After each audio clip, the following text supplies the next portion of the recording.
financing. Offer me change anytime without notice. Hey fans, there's more winning at Amigos with the VIP Game Day giveaway. Every app scan is your chance to win premium tickets to a Nebraska football, basketball, and volleyball game, along with exclusive game day perks. And when Nebraska goes to a bowl, the winner also gets 2 tickets, lodging, and airfare to the bowl game. Weekly semifinalists will win free food for a year. Go Big Red. Eat at Amigos and enter to win.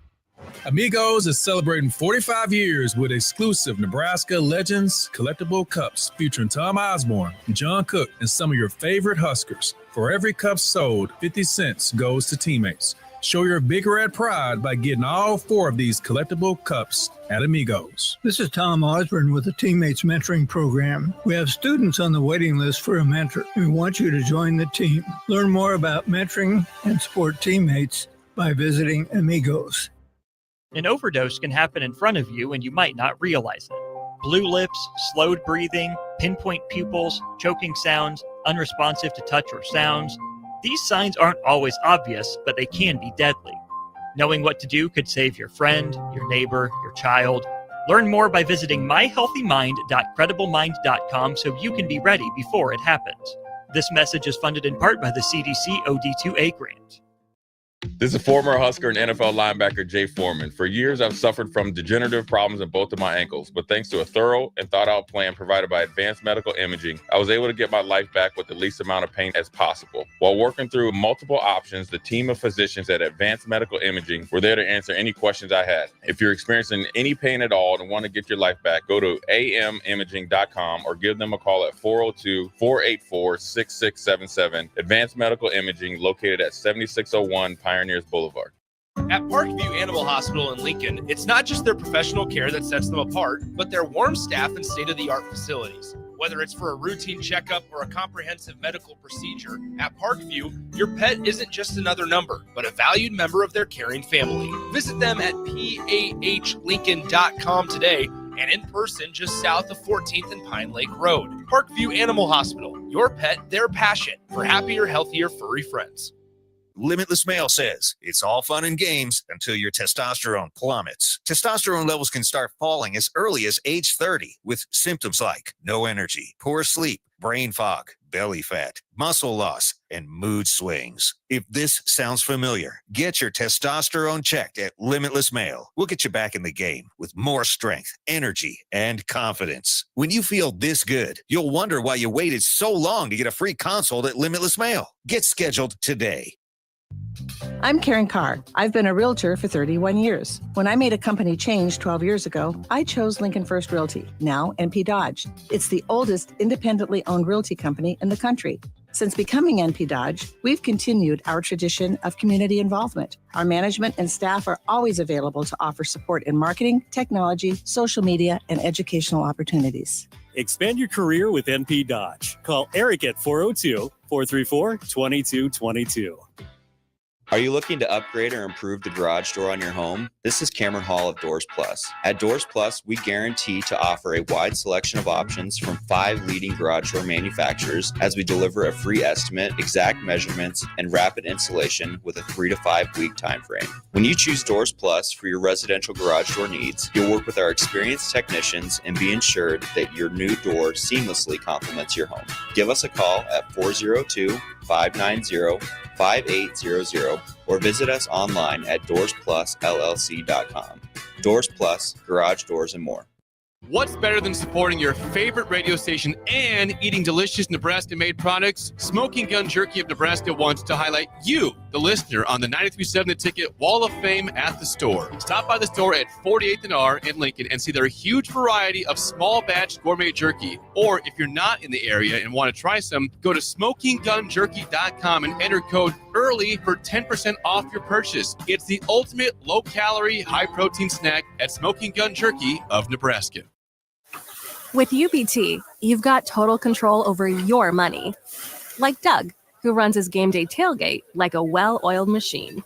I got burgers, brats, chicken, dogs, plus all the fixins. And with the UBT Go app, I can track my food spending from anywhere. Pro move. They don't call me Drill Sergeant for nothing. No matter your goals, UBT helps you feel good about reaching them. Union Bank and Trust, member FDIC.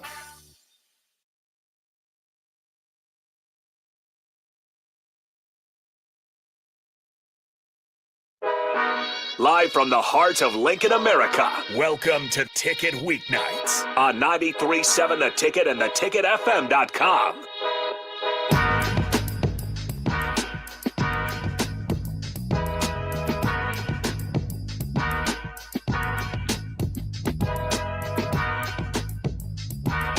All right, welcome in. Ticket Weeknights. Raff's Good Take on Sports. You guys can always join in 402-464-5685.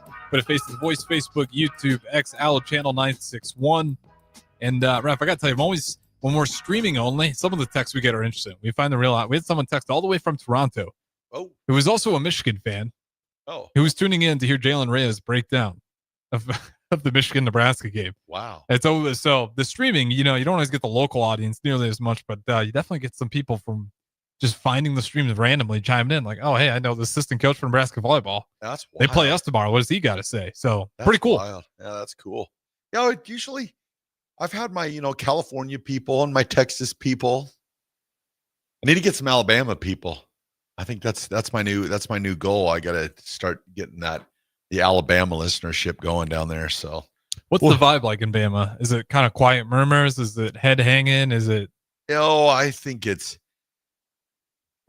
there are a lot. I mean, Nebraska and Alabama are a lot alike. I mean, yeah, I know Auburn's in Alabama, but the Tide are kind of what run the state. Right. So, when they lost Florida State, there's that, oh boy, it's time to move on from DeBoer, time to go. It's also just crazy because it's like you got the mayors and governors like, this is going to hit the economy.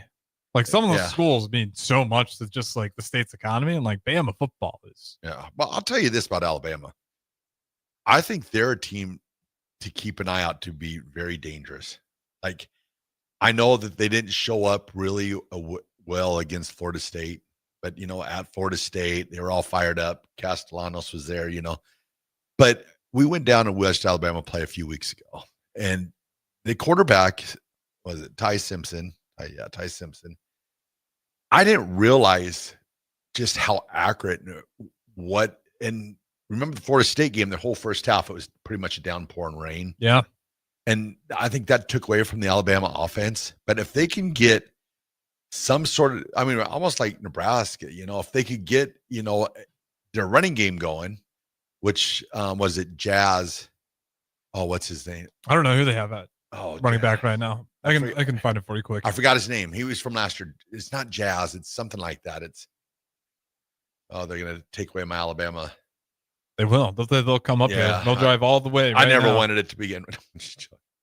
But was it Chaz or Jam Miller? Jam Miller. I think that's it. Text line. Right now the leading rusher is Kevin Riley. Yeah. What? And then they have Kevin Riley, Deere, Young, Simpson. Yeah. See, Jam. I don't think he's played yet this year. I think he's been injured. Let me see. Jam. Yeah, he doesn't. Jam Miller. Okay, yeah, he doesn't have any carries yet. So he was there. He was kind of like their back last year. Okay, that makes sense. Yep. Jam Miller expected to return to Alabama football ahead of Georgia. So if they get him back and he's able to get that ground game going, I think that their weapons, like I know that Ryan Williams gets a lot of talk because the game that he had last year I think it was against Georgia where he made that crazy catch and touchdown. But you put him and Jeremy Bernard together, and then I believe they have a tight end named Cuevas. Mm-hmm. They I think they're going to be one of those teams that they're going to surprise people. I always say, DeBoer is a good coach. Like he's won everywhere else but exactly. Bama so far. And good coaches, they find a way. And like you said, he's won everywhere. And even Alabama last year with 9-4. Not bad though. I mean, any other place, but then again, 9-4 is 9-4. We've lived in Nebraska 9-4. Oh my goodness. Well, they were kind of struggling with I don't know, but the quarterback class, he was inconsistent at times.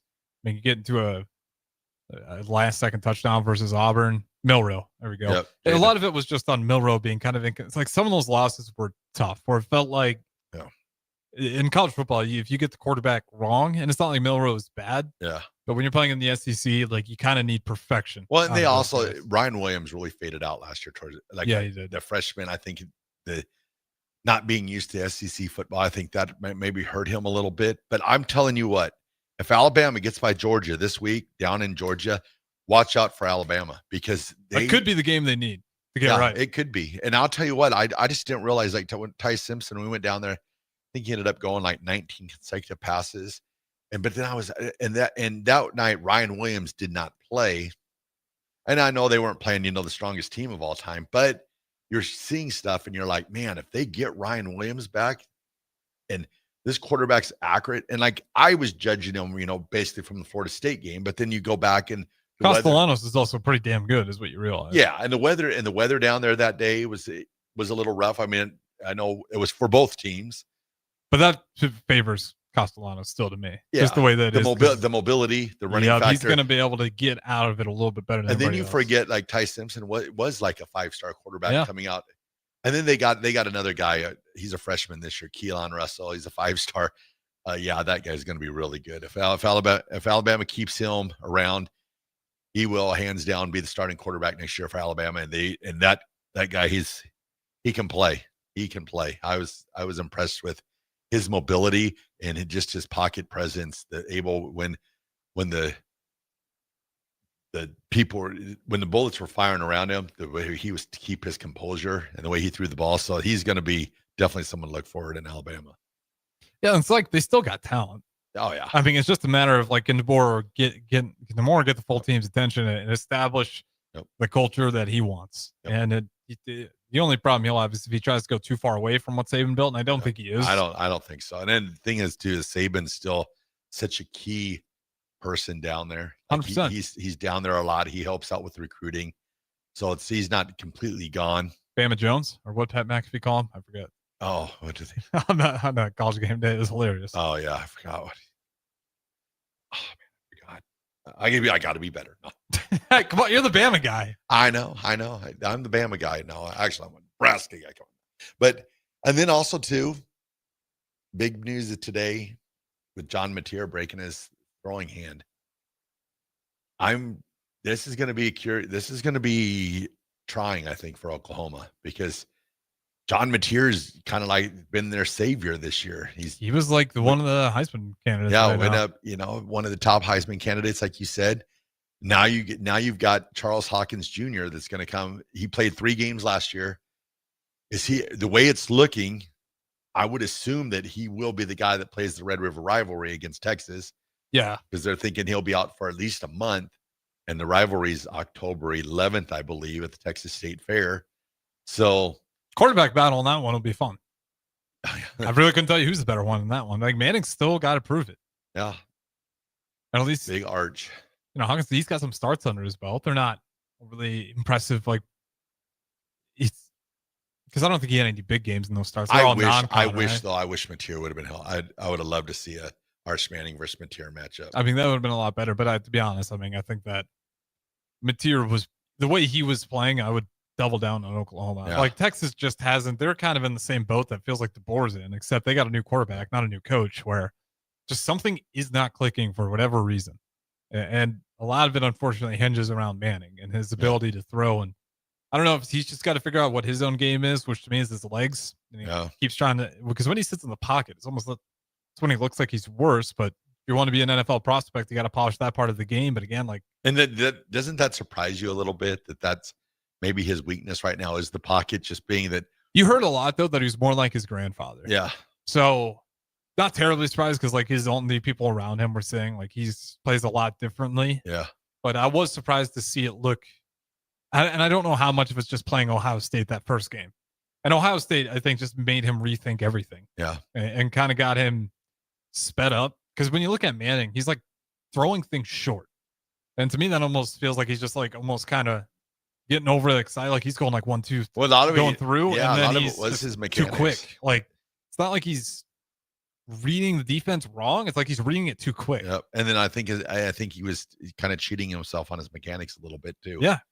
Like when you see a quarterback like throwing off the front, like throwing it short, more often than not, like you'll go back and you'll see like kind of rushed it and he threw a little bit more off the front foot. And it feels like that's what Manning's. It was just so like shocking, I guess, just seeing a Manning quarterback, because usually their mechanics are flawless. And I mean, I know he's not Peyton, he's not Eli, he's Arch, but when you wear that last name on the back, you're gonna garner those comparisons. And just watching him throw the ball, especially the first. But now I'm forgetting who they lost to. Ohio State. Ohio State. And just watching him, being short on throws, and you're like, wow, he needs to work on his mechanics. And you're not used to saying that about a Manning. That's for sure.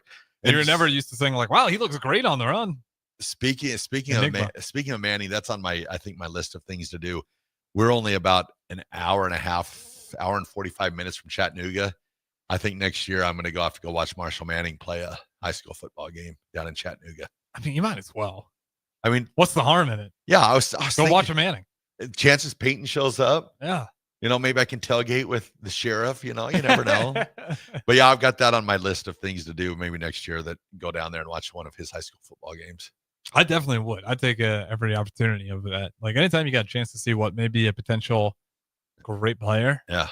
You always want to be the guy that's like, I saw him in high school. Yeah. So I think that might be on the list. Maybe do a weekend in Chattanooga next year and go live. Bring the equipment with you. We'll do Chris Raff's Good Takes live in Chattanooga. Yeah. Maybe we can have Peyton show up and be a guest. If you pull Peyton on.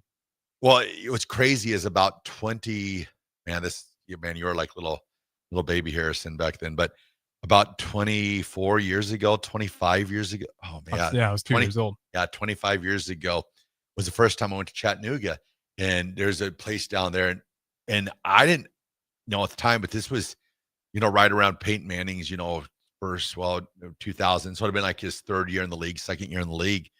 And he'd had a place where after he graduated, he bought a place in Chattanooga. He's always had a place in Chattanooga. And one of the establishments we went to, they're like, oh yeah, Peyton comes in here for dinner all the time in the off season. And but it's always been Chattanooga is one of his places where he's always kept a home. So it kind of surprised me a little bit because the program that he took Marshall out of in Colorado, Cherry Creek, is usually a football powerhouse. I mean, that's where Christian McCaffrey went to high school. That's where a lot of your Bronco players have, like John Elway's son went Cherry Creek. And then it surprised me a little bit that he pulled him out of there and sent him down to Chattanooga to the school down there. So it'll be interesting. Like the spot a lot. Just like the vibe down there. Yeah. What is the Chattanooga city like? Oh, Chattanooga. It's by a river. It's got a really cool aquarium. This is like kind of like a hidden gem. I'm just surprised the Manning loves it so much. It kind of is. It's just got it's not. There's nothing that really when I went there, the big thing was me is I went to Reggie White's high school football field. Oh yeah, that'd be cool. So it's pretty cool. My friend's son played at the field, Reggie White Stadium, and I walked in the stadium. I'm like, yeah, there's no way Reggie White played here because it was, it looked pretty new, like within the last 3 or 4 years. I go, yeah, I don't think you played on this field. And I asked somebody, I go, so is this on the site of where Reggie White's high school football team was? And the guy goes, oh no, Reggie's field where Reggie played high school, it's back there. And he points, and I see this rickety old football field. And so I walked down there and, walked around, and it was just like, man, this is where Reggie White, played at. It was, it was pretty wild. But that's like me. Every time I see something historical or something like that, I've got to at least go and just walk through. I remember when we went to Tulsa, I was like, man, this is where Steve Largent played. So we had to, catch a touchdown in the end zone where Steve Largent caught passes. So. Oh, it's cool. I'll never forget my freshman year. We went to state football, and like the first time any person who enjoys Husker football, you get to walk in Memorial Stadium, and like I was a freshman, I knew I wasn't getting in the game. Yeah, warm-ups was a big deal. Like I was like, I'm not dropping a pass. Yeah, on this down field. On the field, exactly. And you get a little bit, and then you like catch one in the end zone. Even though it's all just you're playing catch, essentially getting warmed up for a game that I'm not getting ready to actually play in. But super cool. And then it's funny you mentioned that with the stadium where I was just ways over. Russ Hookstein Field, the same thing. Russ Hookstein Field. Oh yeah, this thing's nice. This thing's really beautiful. Where's the actual field up? It's crappy little hill. It's got some slopes on it, and it's like sitting up there, rusted goalpost and everything. And now that's where the kids go Well, I when used the to other always. football game's going. So my parents are from Pierce, and I used to always loved. Pierce, Nebraska? Yep. Oh, we played those guys all the time too. But see, you know, they have their football field now that sits out north of town, way out north of the high school. Yep. See, the old high school used to be when you drive into town and from the south or from Norfolk into Pierce. Yeah. And as you come in, you could see the football stadium right in front of the old. It was like a 3-story school, and the old football stadium used to sit right in front of the school. And I used to just the look of that was. It was sweet. It was so cool. And then when they went to the new one, I mean, it's a nicer field, of course, but yeah, stuff like that. I don't know what it is. If there's something like that, I want to check it out. If I know for a while there, what I would do is when I'd be flying and I'd fly over high schools and I'd see the name of the high school on the end zone, I'd look to see which famous players played on that field and stuff like that. But sometimes it will shock you. You'll roll by and you'll be like, obviously we know this isn't true, but to your point, like if you didn't know, you go to that field and you see maybe a name like Christian McCaffrey or something like that. Really cool when you put that stuff together. My biggest beef though is sometimes they don't let you in, and I get it because it's like funded by the city and it's like safety reasons. But at least I know in my small town it was nice. Like you could just go on the field at any time. Some of these high school fields, like they won't even let you in the high school field because they want to protect them. It's all locked up at night. So if you want to check it out, like you can drive by it, but you're not gonna. And it's kind of a bummer because again, you're thinking you just want to check it out. It's a high school field, should be pretty easy. And then you show up there and it's all just chained off. Well, back in the good old days of Nebraska before 9/11, you could go on and play catch and seriously. Yeah, we used to do that. We used to do that all the time. Memorial Stadium, you could just walk in there and go play on the football during field the day. Yeah, if they didn't have anything going on, they'd let you go in there. And I have a picture of us playing at 7-on-7 at Memorial Stadium in the middle of the summer. The gates would be open. You could just walk right in. And after 9/11, they stopped. After 9/11, I get it. They shut it down, and you couldn't go in there anymore. But yeah, you used to be able to bring it back. Just walk right into the stadium and play. But I mean, that's the cool stuff like that. The memories that I have, like there used to be a place you probably maybe have heard of, Mushroom Gardens. Yeah, I've heard of it. So Mushroom Gardens was on the east side of the stadium in the basement area, and it used to be an old indoor track. Mm-hmm. And then they had a lot of baseball practices there. That's where they kept their batting cages and their nets and stuff like that. So they had Mushroom Gardens. Then you had in the North Stadium, you had Schulte Field House, and then you had it used to be like an indoor practice facility. It was probably about maybe 30 yards by 50 yards, but it was just like a big cement building, no windows or anything. I mean, it was pretty wild. I blows my mind that I'm still stuck on. You guys got to just. Am I gonna play some catch at Memorial today? Oh yeah, yeah. We did all that. I do that like every day. Are you kidding me? That's such a coolest place you can go play catch at. Oh yeah, it was awesome. I mean, was there a lot of people there? There weren't a ton. Like I remember like going and running stairs there, and there used to be a lot of like Peru State. A lot of the players from around, that from like Peru State and Hastings that would come there in the summers and play catch. But yeah, that before 9/11, yeah, you could just walk right in. Well, now they'll never do it because it's grass. Now I would understand it. It's 2026. It'll be grass. Yeah, they're never going to happen. No, but if it was still turf, like I'd be like, might as well open that thing. It would be, it's just one of my pet peeves. I'll get off that rant, but I just hate when I see a beautiful field chained off that like nobody gets to access, and it's like, come on, we keep it nice. Well, that's why I'm pushing so hard for statues. Like I think when you have statues outside the stadium, you don't have to open up your stadium. Like even like Tuscaloosa, I talk about it all the time. They have the statue garden with all the national championship coaches. So if you go to Tuscaloosa, you're unable to get into the stadium. That's fine. You can get your pictures out with the statues and stuff like that. That's like the same way, even with like Bob Devaney now. Like if you go to Bob Devaney, you're unable to get in because they keep that shut down pretty good there. That's a tough one to get in. Yeah, I mean, it's not like you got a million seats in there. I can understand why they keep that thing pretty locked up and sealed. But then now you have that statue out there, so you're able to go. If you're a volleyball fan, you can go get your picture with John Cook. They have the good backdrop of the Bob Devaney Sports Center at John Cook Arena. You've got that picture opportunity that you can be like, I went there, and you have something to show for it. Before you just be like, oh, there's an arena that says Bob Devaney on it.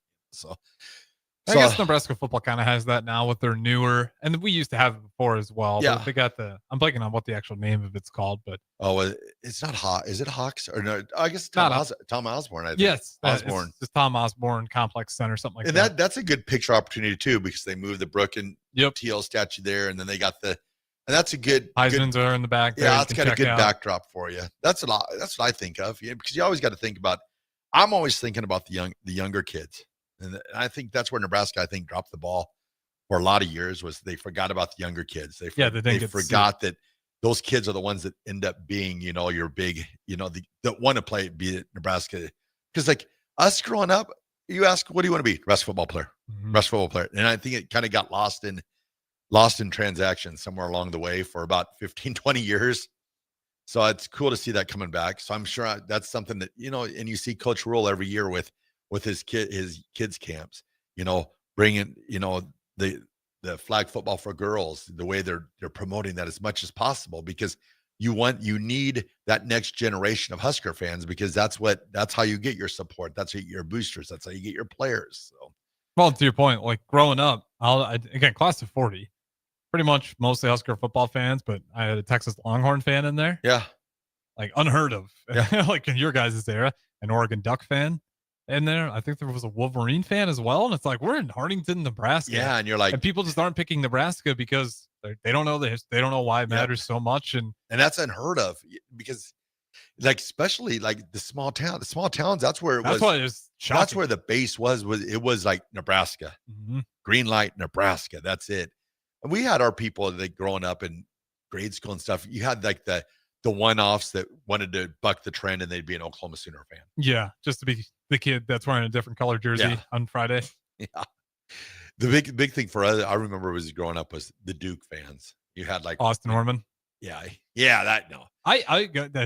He deserves this. I'll say it every time. He deserves the most slander. That is the one thing about him he deserves slander for. I would never understand growing up in you grow up in Lincoln. And you're like, you know what? Duke Blue Devils. They were just so hated. I mean, it was so well, Austin's pretty young too. He's what, 20s? He's probably like not too much older than me. He's probably like close to 26, 27. Okay, 28. so he didn't even really experience the hate of Christian Laettner. I almost got in a fight with Christian Laettner, by the way. Seriously? Oh yeah, down in Atlanta. Oh. A story we can tell on air? Oh yeah, definitely. Okay, I want to hear that on the other side. High school. Oh yeah, we can go to break and tell my Christian Laettner story. But almost got in a fight with Christian Laettner. That's a good piece. We can go to break on that. We'll talk about on the other side. Chris Raff almost gets in the fight with Christian Laettner. Bring it, Christian. I'm gonna just say it now. You don't have to give your answer. I'm gonna take the money on Raff on this one. I don't know if you were 6'7". Oh no, I would have been putting my money on Christian that day. But okay, we'll find out what will happen. Don't go anywhere. Raff's good take on sports. Harvest season is coming, and Acres has discounted many of our late model John Deere combines. Get thousands in discounts and upgrade for this year's harvest. Plus, you could save even more with interest rates starting as low as 1.9% on select units. Low interest rates combined with our huge discounts, there's not a better time to buy. Visit acres.com for all the details. That's AKRS.com. Restrictions apply. Offer ends August 31st, 2025. Subject to approved financing. Offer may change at any time without notice.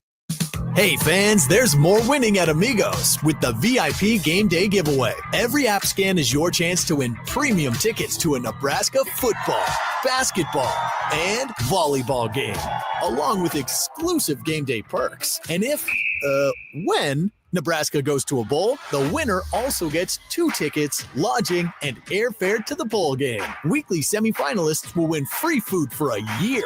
Go Big Red. Eat at Amigos and enter to win. Amigos is celebrating 45 years with exclusive Nebraska Legends collectible cups featuring Tom Osborne, John Cook, and some of your favorite Huskers. For every cup sold, 50 cents goes to teammates. Show your Big Red pride by getting all 4 of these collectible cups at Amigos. This is Tom Osborne with the Teammates Mentoring Program. We have students on the waiting list for a mentor, and we want you to join the team. Learn more about mentoring and support teammates by visiting Amigos. An overdose can happen in front of you and you might not realize it. Blue lips, slowed breathing, pinpoint pupils, choking sounds, unresponsive to touch or sounds. These signs aren't always obvious, but they can be deadly. Knowing what to do could save your friend, your neighbor, your child. Learn more by visiting myhealthymind.crediblemmind.com so you can be ready before it happens. This message is funded in part by the CDC OD2A grant.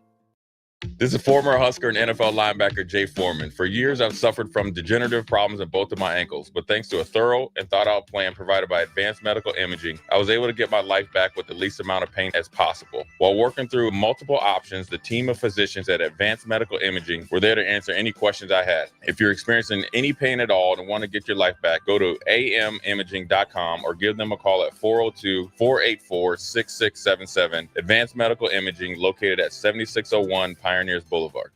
At Parkview Animal Hospital in Lincoln, it's not just their professional care that sets them apart, but their warm staff and state-of-the-art facilities. Whether it's for a routine checkup or a comprehensive medical procedure, at Parkview, your pet isn't just another number, but a valued member of their caring family. Visit them at pahlincoln.com today and in person just south of 14th and Pine Lake Road. Parkview Animal Hospital, your pet, their passion for happier, healthier, furry friends.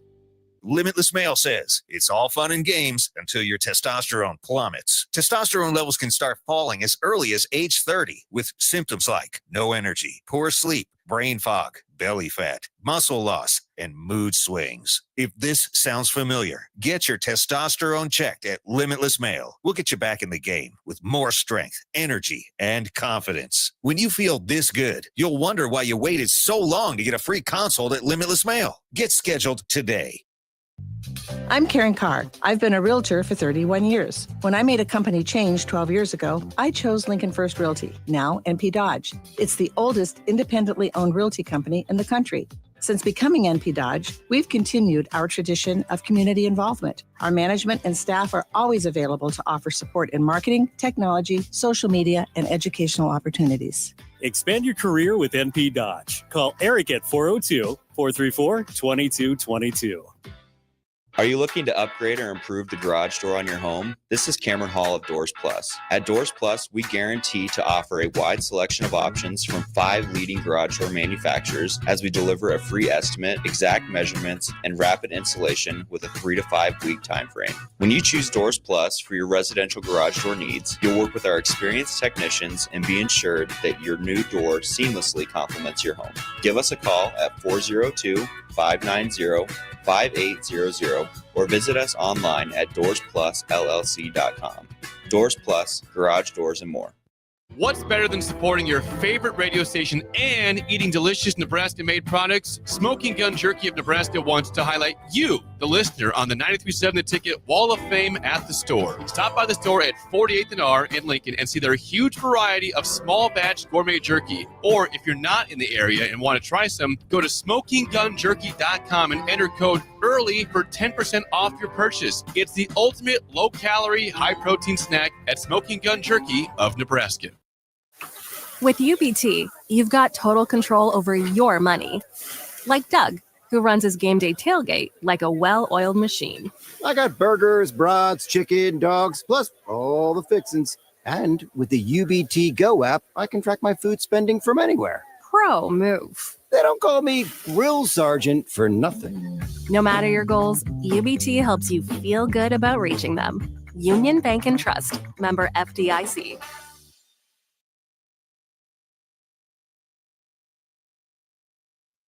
Back to The Ticket weeknights on 93.7 The Ticket and theticketfm.com.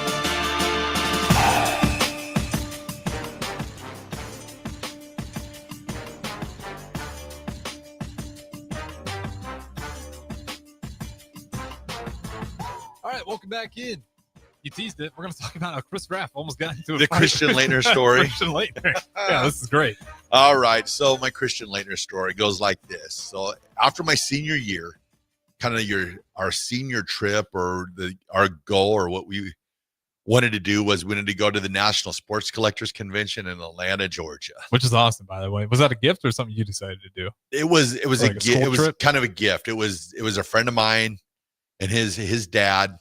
And it was like, we graduated. That was gift from my parents was, buy me a plane ticket and able to go to Atlanta with him and his dad. Okay. Super cool. Nonetheless. Oh, it was awesome. I mean, we saw Dick Butkus out on the street. He was arguing with the cabbie, like everything you'd ever imagine in Dick Butkus, just Did you get his autograph? No, I did not get his autograph. He was. I mean, I'm talking. He's pissed, fired up, red face. It's like, oh yeah, he's going to meet you in the A gap, man. I mean, it was everything you'd ever heard of Dick Butkus. And it was awesome. happening right there in Atlanta, Georgia, right in front of I don't even think the Trade Center is still there, or the one that used to be across from the Omni. I don't even know if it might still be there. I don't even know. I haven't been down in that area probably since then. So he's in a battle with the cabbie. I mean, it was great. Cabbie had been scared. Oh, out of his mind. But us, like, here you hear all these stories of Dick Butkus, and you're seeing it right in front of you. The rage, the fire. So the big thing for this one was Shaquille O'Neal. Yep. He was coming out of LSU, just been drafted by Orlando. Mm-hmm. He was going to be there, and that was my thing. Like, I could care less about getting his autograph. All I wanted to do was meet Shaquille O'Neal and shake his hand. And just see how this man is. Well, he was not nearly as big as he was at that point in time, but like still just a towering giant. So that was the thing, is that we're going to meet Shaquille O'Neal. That was a huge thing. So we go up, wait in line for a little bit, finally meet Shaquille O'Neal. I kind of had my Ralphie from the Christmas Story experience. I get up and I freeze. I don't ask to shake his hand. He signs a card for me, hands it to me. I take it. I start walking away, and as the security guards sort of escort me off the stage, I kind of do the Ralphie, and I slam my hands on the thing, and I turn and I go, Mr. O'Neal, can I shake your hand? He's like, sure. And he gets up from the table, stands up, shakes my hand. His hand like wrapped around my hand. I felt like, a hand and a half. It was insane. So meet Shaquille O'Neal. So, my day's made. Shaquille O'Neal, dude, amazing guy. The security guard, she was getting off duty. She's walking away. Shaq's like, ma'am. And the lady's like, yeah, Shaq. And he's like, do you have any kids? And she's like, well, I have a son. Signs a card and he goes, give this to your boy. I'm just like, doesn't have to do that. Amazing. So you're like, this dude's amazing. Well, Christian Laettner was there. Mm-hmm. And I've never been a Christian Laettner fan, but I'm thinking to myself, well, I get a Christian Laettner autograph. I could sell this sometime, makes a little bit of money because he was pretty popular with the crowd. So we get in line and we wait. It was probably about maybe 5 to 7 minutes. We're waiting in line, and there's this kid in front of us. He's a younger kid. We're going into college. This kid's probably like 9 or 10. Oh man, that's even. You didn't tell me how old he was off air. Oh yeah. Yeesh. He gets up to the front of the line, and it was Christian Laettner and Thomas Hill were sitting together. And Christian Laettner looks at this little kid, and he goes, "Sorry." And the little kid's like, "Huh? What, Mr. Laettner?" And he's like, I already signed an autograph for you. You don't get one. And I'm like, what?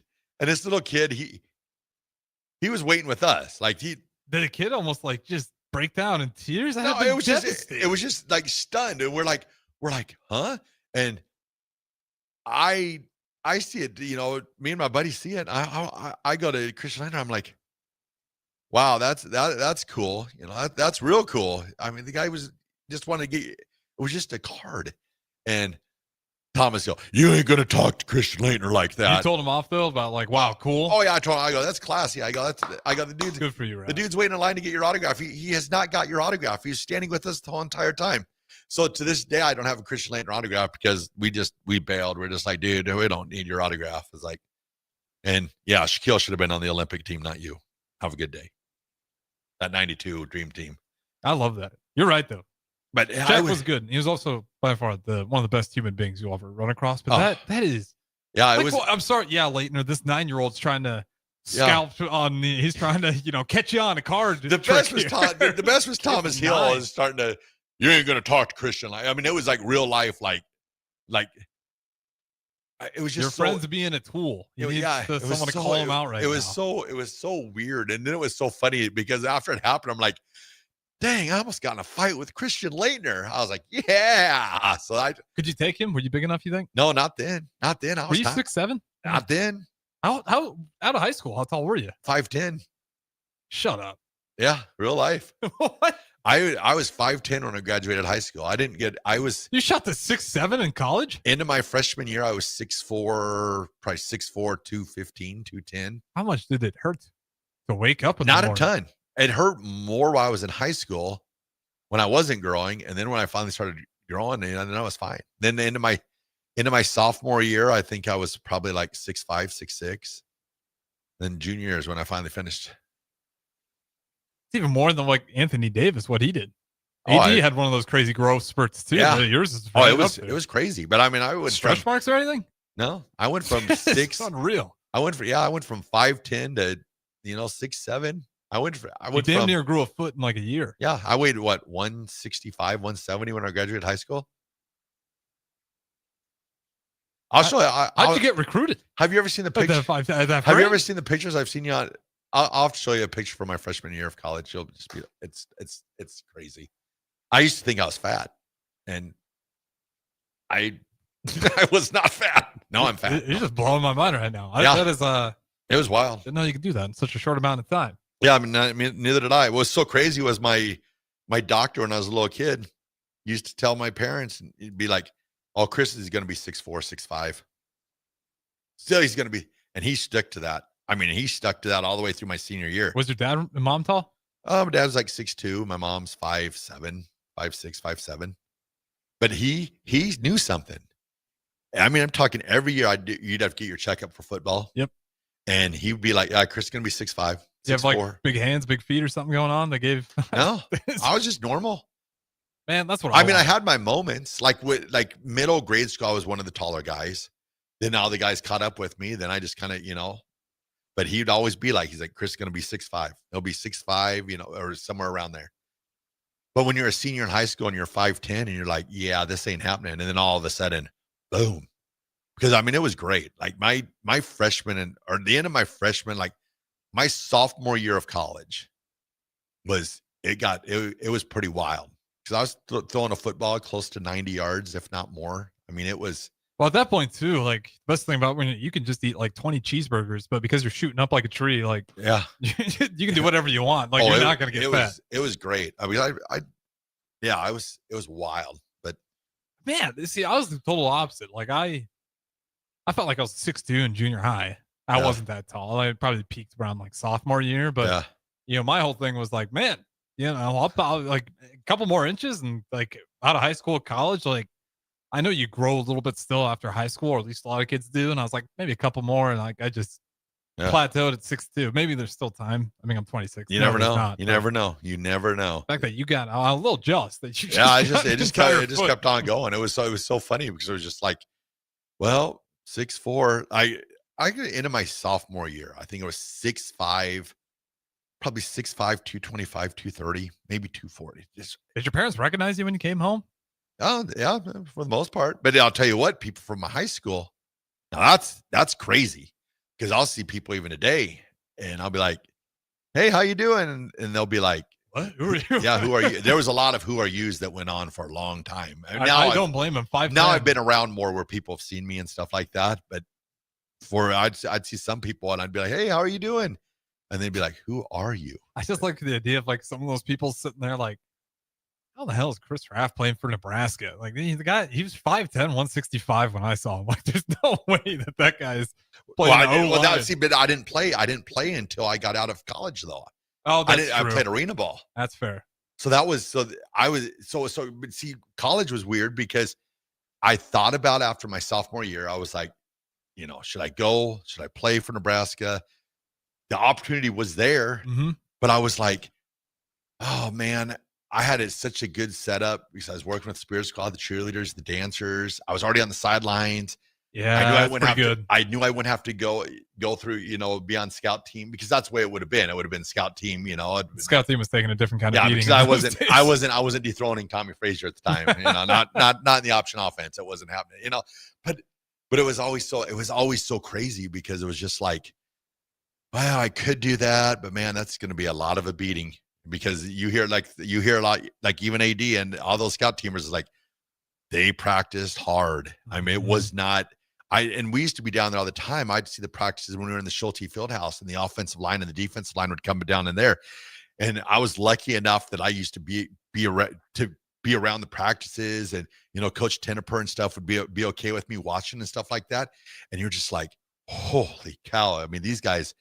I mean, there was a reason why Nebraska was so good in the 90s, because they practiced every day. It was like they were playing, for a national championship. Well, they're going full contact so much more back then, you could. And this is where it's so hard for me to harp on bad tackling. I don't know how coaches are supposed to get it done anymore. Well, yeah, when you're only can have 3 practices or 4 practices. Well, even at the high school level, like I remember my senior and junior year, like it was Monday, half rack, Tuesday, Wednesday. Did you ever do 2-a-days?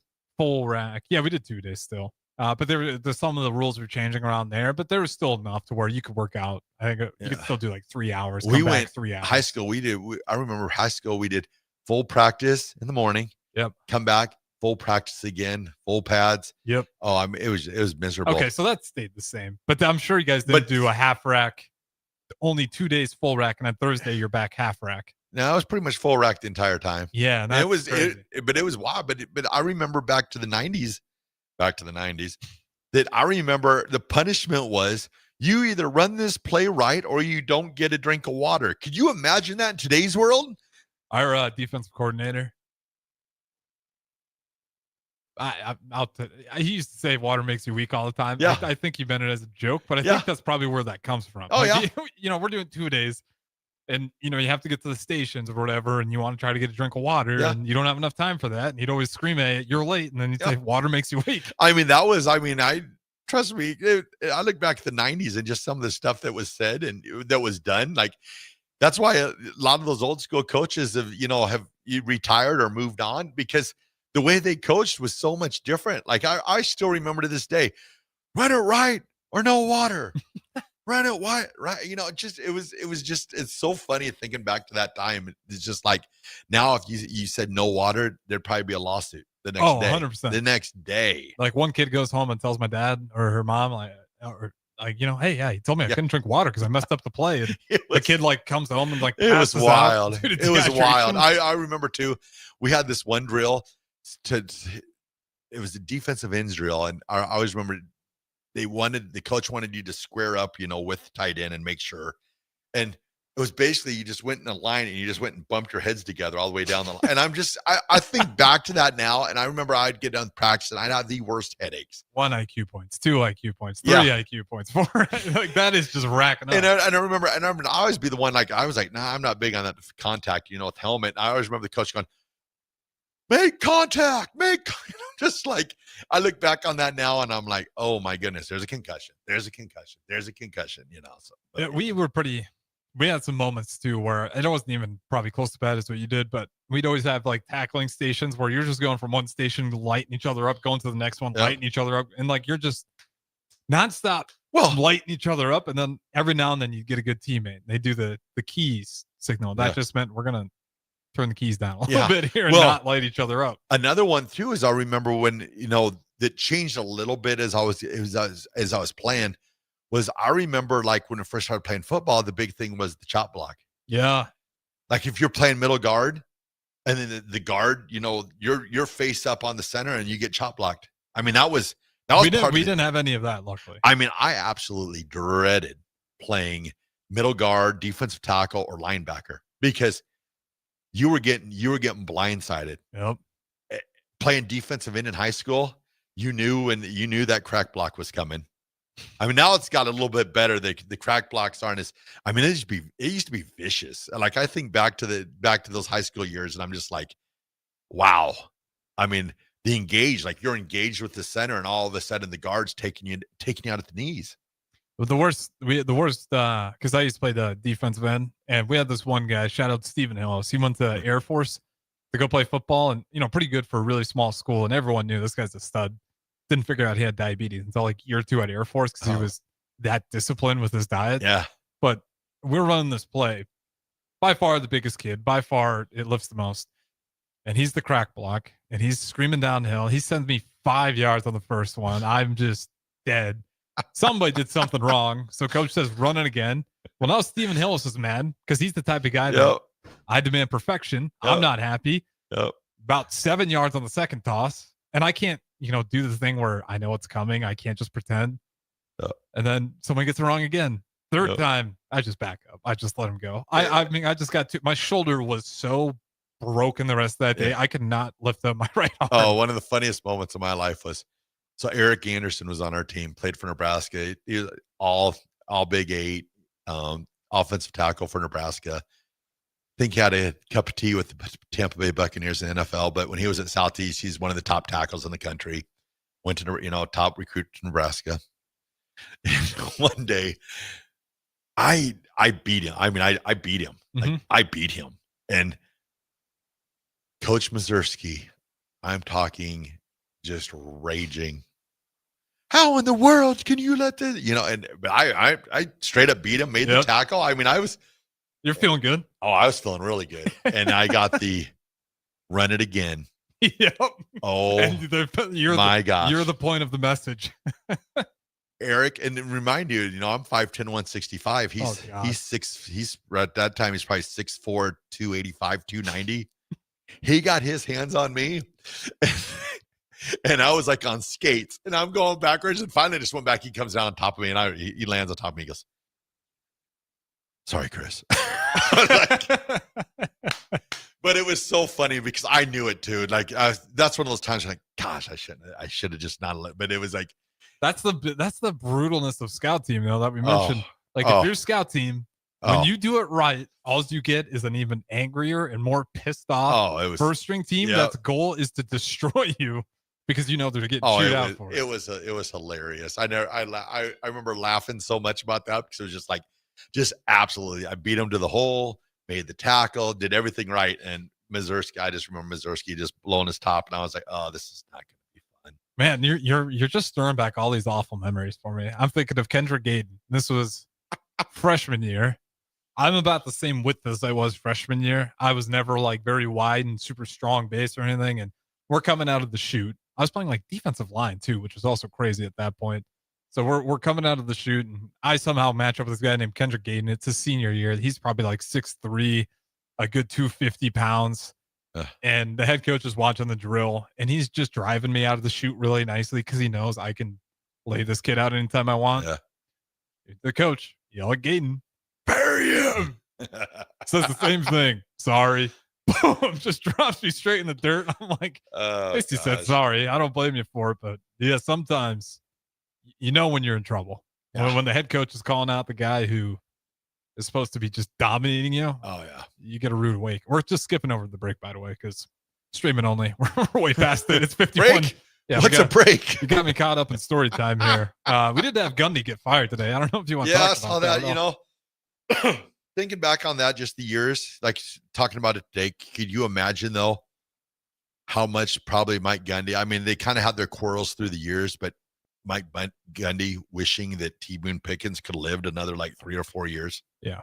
Because I'm guessing when they get the gifts from his estate, it was never set up for NIL. So they get gifts to where they can, do facilities and stuff like that. Yep. But if T. Boone Pickens would be alive in this time and period, it would be just like that. What your Texas Tech people down there, the money they're giving, it would be to that extreme because T. Boone Pickens would have been pretty amazing at this time.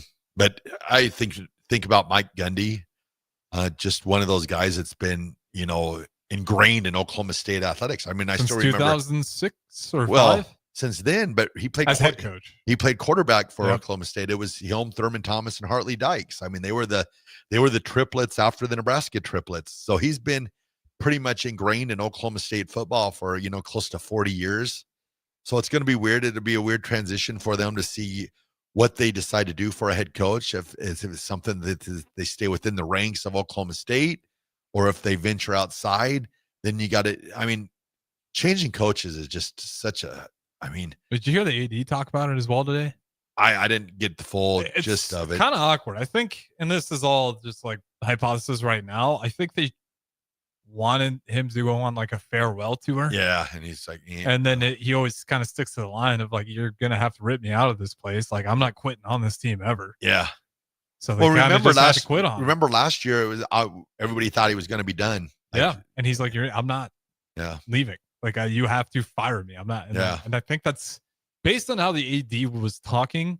It kind of felt like that's maybe what have happened. Where they kind of wanted to have this year be his last hurrah, and he wasn't going to let go no matter what. So they're like, all right, we're just going to have to cut ties here then. Well, I think he gets $16 million, I believe, when it's all said and done. So.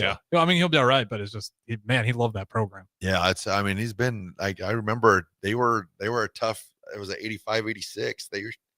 Pat Jones was their head coach. And they, at the time, they had great skill position players, but their offensive line just wasn't there. I mean, Nebraska would just dominate the fronts on them. But yeah, it was crazy to see him head out. So it'll be interesting to see what he does now, because you think, will he return? Does he still want to be a head coach? Which I'm assuming he does, or will he, go become an offense coordinator somewhere? Because for a while UCLA there, is open. Yeah. He's not a UCLA. I gotta think UCLA's Tony White's for the getting. I think. Did you hear about some of the candidates for Oklahoma State already? Oh, one's on our staff right now. Oh yeah, Dana. Yep, Dana I saw Wilson. that. Yep, I did see. Which that. Again, this is all. We're at the point where people are just throwing. I love the hearsay. Yeah, you just throw it up against the wall and see what sticks. Mm-hmm. Or when the Oklahoma State Cowboy jet lands there in Duncan, we can. Yeah, there you go. Is that a cowboy on the back of that jet? No.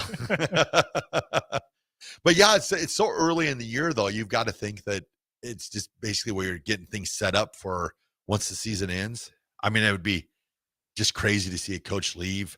Like with UCLA, I was like, so if they want Tony White, do they just go get him and then he just tells Florida State, well, have a good time, But it's so weird, man. With UCLA, why even fire him that early on? Yeah, just let it ride it out and just get rid of him at the end of the year. Enjoy recruiting with no head coach and no direction. That's the part I never understand. Like, even if it's not great, at least there's somebody there that can tell you about the program. Otherwise, you're just kind of they're just like flailing in the wind. Yeah, like I understand, like Tony White, for instance, if that's the guy they decided they want to go after, you can't go recruit for you. Not right now. Yeah, what do? You can't. You're stuck in neutral. There's nothing you can do. Mm-hmm. And then if you get wind of it that, there's something going on, nefariously, and he's kind of coaching UCLA or kind of recruiting, but he's still working Florida. I mean, yeah, it's a crazy. I think you almost have to, even like Gundy, ride it out for a few more, at least towards the end of the year, we only have a few more weeks left, but I mean, we're still technically, Oklahoma State could go on a 9-game winning streak still and be right in there, and you're basically saying, well, we're done. Yeah. Clemson's still got the talent if they figure it out, right? Dabo Swinney might actually look. I mean, he's still got one of the better quarterbacks in Klubnik down there. Yeah. So I mean, coaching firings in college football always bewilder me when they decide to do it, because again, it's like I see a bunch of disadvantages. Maybe one pro, but even the pros, you're paying more money. If I'm getting rid of a coach, I'm thinking with maybe a week left in the year, because then that'll give you a kind of a head start on week or two. But man, to go this early in the year, because what do you unless you pick up unless they know who they want as their coach, and maybe they're not coaching right now, but it's pretty hard to dip in and get a coach that's already coaching right now, because not only are you putting that coach in a bad situation, you're going to be looked down by that whole team, which I'm sure Oklahoma State doesn't care, but the coach and the head coach head coach anywhere is going to be looking at your program going, wow, that's kind of underhanded. Would Gruden ever go to the college game? I don't think so. No, that's the only name I could think of that would fit Oklahoma State. That's not coaching, but that's about it. If I'm Gruden right now, I think Miami's your place. If you're Gruden, I think NFL for sure, but I don't see no college out of him. Well, then you're seeing what Belichick's going through right now. Belichick's probably wanting the first train back to the pros. Yeah, they came in.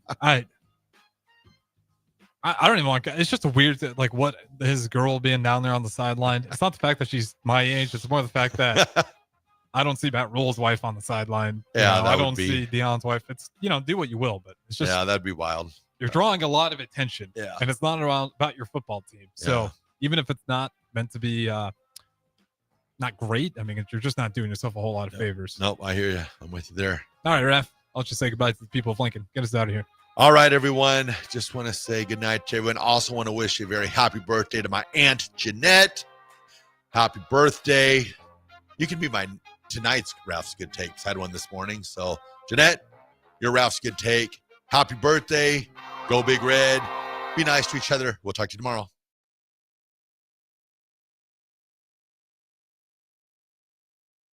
harvest season is coming, and Acres has discounted many of our late model John Deere combines. Get thousands in discounts and upgrade for this year's harvest. Plus, you could save even more with interest rates starting as low as 1.9% on select units. Low interest rates combined with our huge discounts, there's not a better time to buy. Visit acres.com